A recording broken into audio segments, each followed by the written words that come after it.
Welcome to the Champions of Active Women podcast. In this podcast, we will interview women who have been successful within athletics and beyond. We hope that the amazing women in these interviews encourage and inspire girls and women to be active for a lifetime, to reach their goals, and to break new barriers in sport and life. This podcast is brought to you by the Active Women's Health Initiative in the Sports Medicine Research Institute at the University of Kentucky. The mission of the Active Women's Health Initiative is to optimize health and promote physical activity and wellness for girls and women across the lifespan. We hope you enjoy our conversations and join us in understanding women's health today to ensure women's health tomorrow. Hi, I'm Dee Dugonski, and with me today is Kerry Smith. Kerry is in her second year as the head coach of women's swimming and diving at Stony Brook University. Last year, she coached the Seawolves in their first America East Conference Championship since 2012. Her team also excelled in the classroom and was named a Scholar All-America team in the fall and spring semesters by the College Swimming Coaches Association.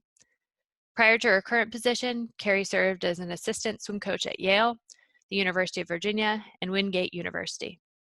Kerry was a student athlete at Penn State University and was part of two Big Ten championship teams in 2002 and 2005.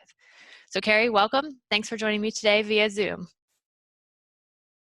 Thank you for having me. And I should tell people that we are currently in our own homes and under a self-quarantine state, and so we're working remotely, and so we'll ask for a little forgiveness if there are any interruptions or in either internet connection or family or furry friend interruptions as well. So Kerry, before we get started, I think we should probably tell people that our history goes back well beyond this podcast. We were together at Penn State as teammates and roommates when we swam together. So thank you for joining me today, and it's going to be great to catch up and be able to share your story with our audience. Yeah, I'm looking forward to it. So could you start by telling me about how you got into swimming and your other early life sport and physical activity experiences? Yeah, so I have three older brothers, and so swimming and sport in general just kind of came with me following them around and kind of wanting to keep up with them, whether they were outside playing or we had a summer swim club that we belonged to. So my mom would just drop us off, and I actually began swimming pretty young. I think I was 2 when I got lessons and had my first meet when I was 4. Oh my goodness. But it was just more because I wanted to keep up with my brothers, and we always had different things we would play outside, whether it was throwing the trash can down and throwing rollerblades on and playing a pickup hockey game on rollerblades, or tackle football on the side yard, or whatever it was. Like, it was, my mom liked us being outside and being active.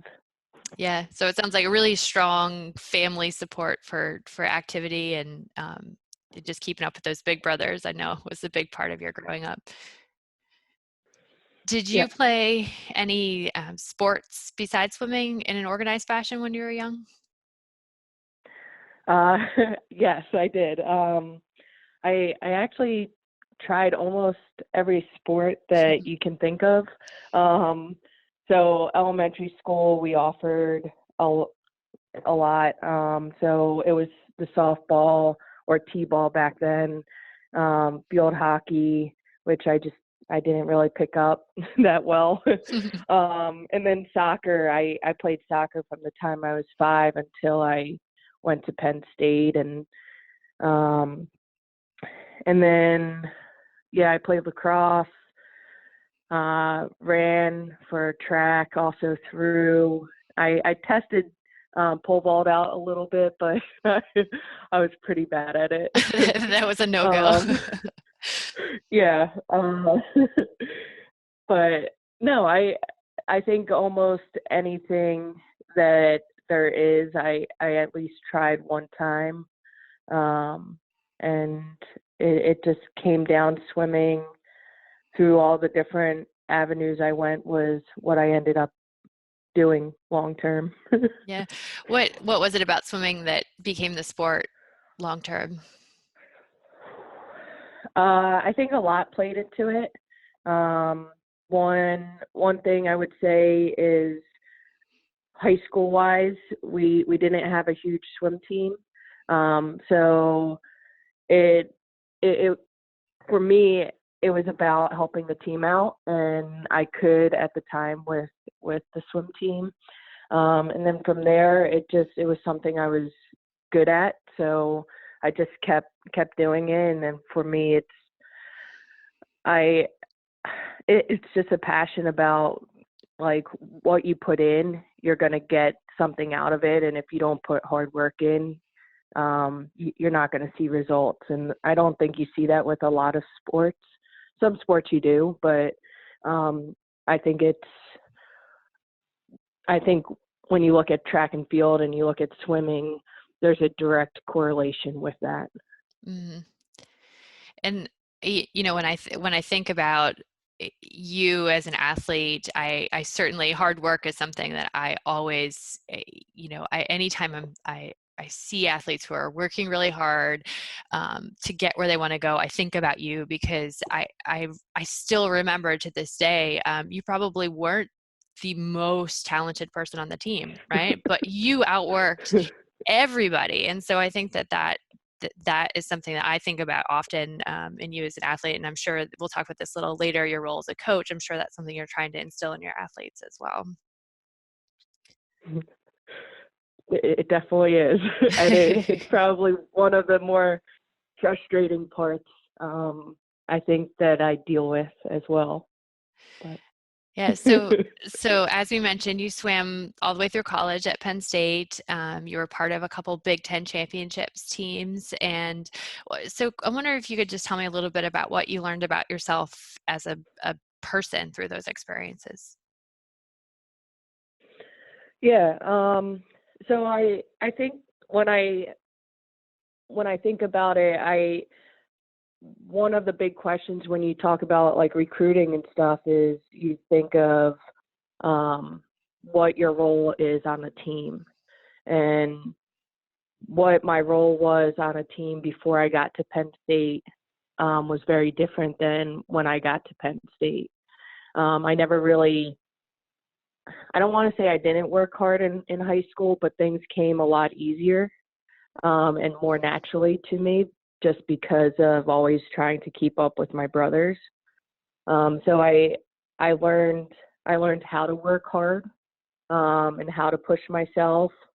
And I think ultimately I learned kind of that your role, depending on where you are, and it's going to change. And Mm-hmm. I learned how to be adaptive. It wasn't always easy, and I think you had a big role to play in that for me, that you made it easier for me, whether you know that or not. We're learning new things in this podcast today. But I definitely think that the biggest thing is that I learned to be adaptive, and I learned sometimes that people don't always see the story that's going on. And even coaches, like, I think there's things that you see as a coach, and then there's things within the team that happen that go unseen. Mm-hmm. And I think for me, I learned to kind of be okay with what role I took, and staying optimistic, and always believing that anything's possible. I think there's a lot that people will try and say there's only certain limitations.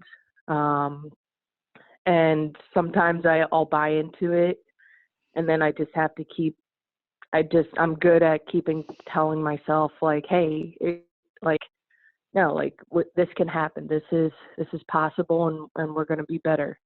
Mm-hmm. So I think those are few things.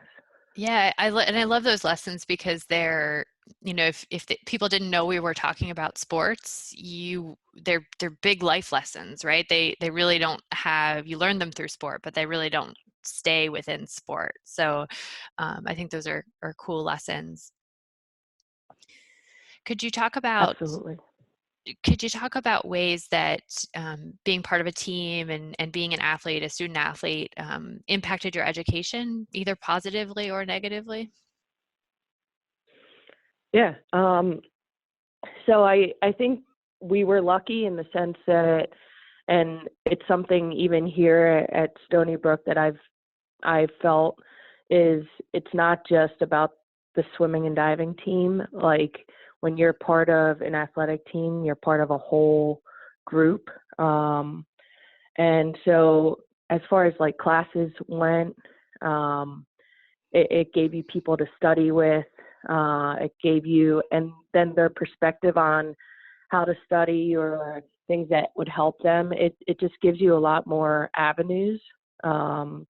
So for me, the biggest thing was just the more connections you had.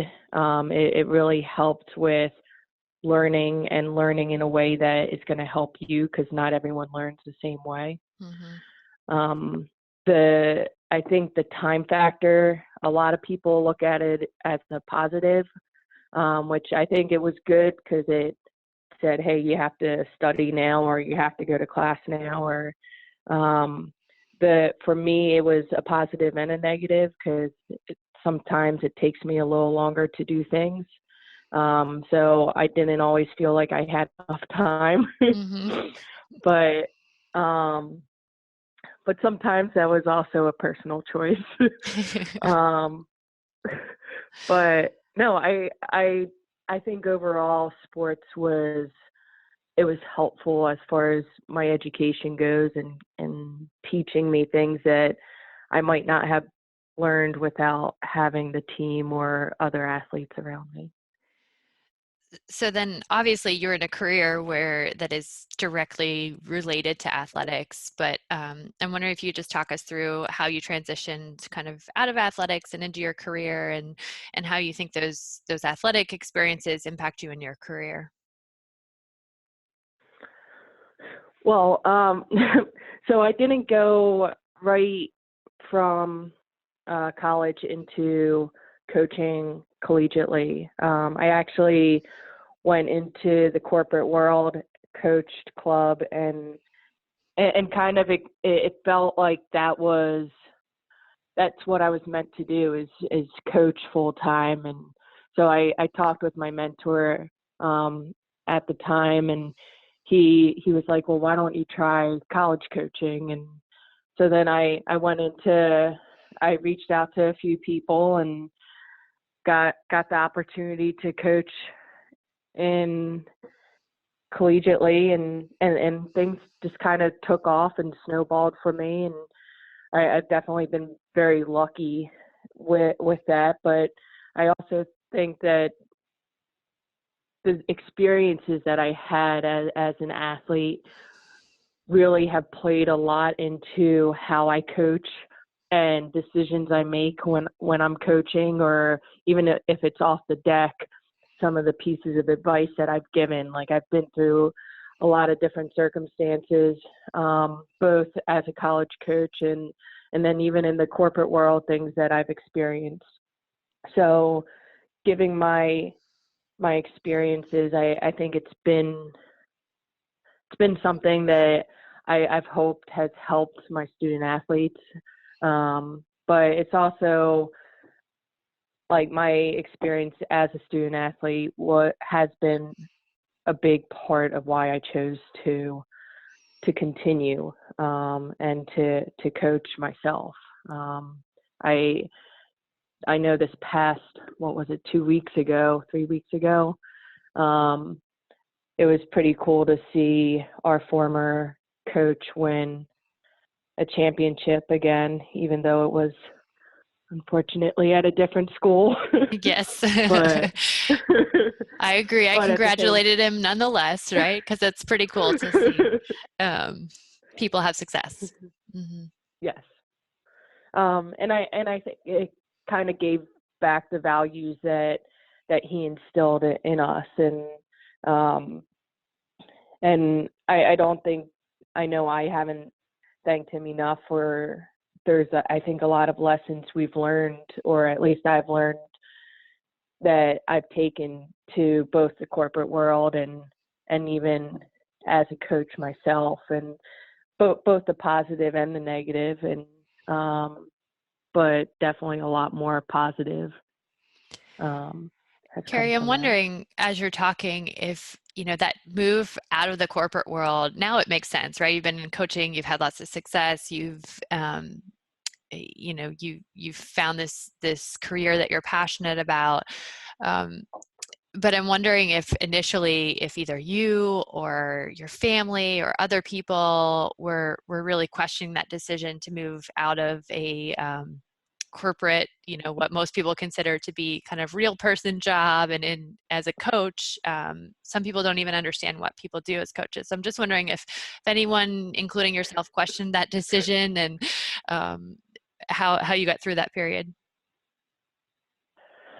Uh, well, it's kind of funny, and I think there's a lot that goes behind that question. I don't think I really question it. I didn't really know everything that went on behind the scenes, so to speak, with coaching.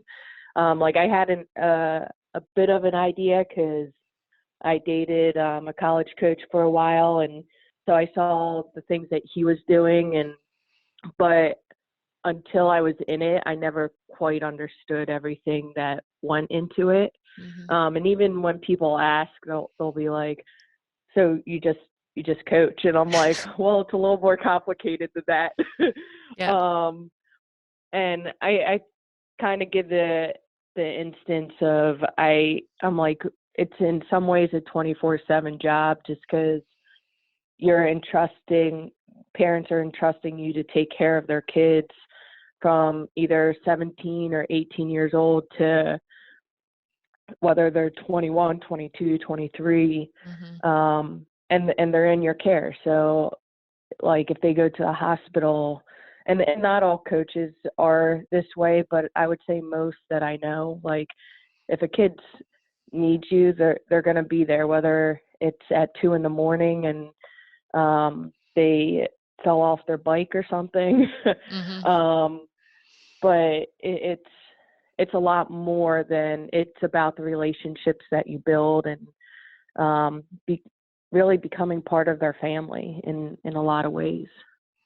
But having people question the move from corporate to college, I think also was a big financial thing, because you hear a lot of people talk about the basketball and just big time sports, and I don't think nationally it's known really that there's a ton of coaches that it's really more of a passion than they struggle a little bit as far as being okay financially, versus if I stayed corporate, or anybody goes into corporate, you have a security there. And these days, especially in our world and working with the kids that we do, you don't necessarily have a security. So there's definitely been a lot of question, because you give up a lot of personal time, a lot of family time. I know for me, even just like having friends and trying to find a relationship has been a lot tougher, just because your time is consumed, and your priority are the kids and the job. And one of the biggest things that I've had mentors talk to me about is just trying to find that balance, because if you don't, you're not going to stay in the coaching world for a while. Mm-hmm. Yeah, I mean, it's a great lesson for any career, but coaching certainly has some non-traditional hours that you're working with there, and it's relationship based, like you said, so that brings on some other challenges. When you think about the student athletes you've worked with, and in particular, I'd like you to think about the female student athletes. And you've been at several different institutions now, and so I'm wondering if you could talk about the biggest challenges you think these young women are facing in their sport lives, and then maybe in their lives outside of sport. Um, I think it's very similar in some ways to when we were even in school, and just in general what women are going through. And I think there's a big movement, which is helping, but I think they deal with a lot of social media that kind of gives them an image of what they should or what they shouldn't do, or how they should or shouldn't behave. But I also think that depending on what career they want to go into, and having that belief that they have the right to stand up and be heard equally, I think that's extremely important. And I think that's a big challenge, because depending on the field that they choose to go into, there's some fields that are ahead of their time, and then there's other fields that aren't, and they're definitely dominated by men, and it's challenging to feel at times that you're having a voice, and not just that you have one, but that it's one that's being heard. And if you don't act a certain way, that I think that it might be perceived that it's not the way you should. I think I believe it was Nike that came out with that commercial. Was it last year, that they're like people call her crazy, but look what crazy did. Yeah. And I think that's great. Like that, I think that's a big challenge. Is our perception growing up has been that a lot of emotions is a bad thing, and just in general, I think a lot of traits that women have in a lot of ways been perceived as a negative thing when it comes to business. So one of the coolest things has been seeing these young ladies kind of take action and kind of step up and want to change and want to have discussions and lift each other up. Because I think so much in our society, especially as we were growing up, you had a lot of women that would try and tear you down to step up over you, instead of trying to help build you and make each other better. Mm-hmm. Do you have a favorite story or example of some of the women you've coached who kind of lifted each other up or worked together to be successful?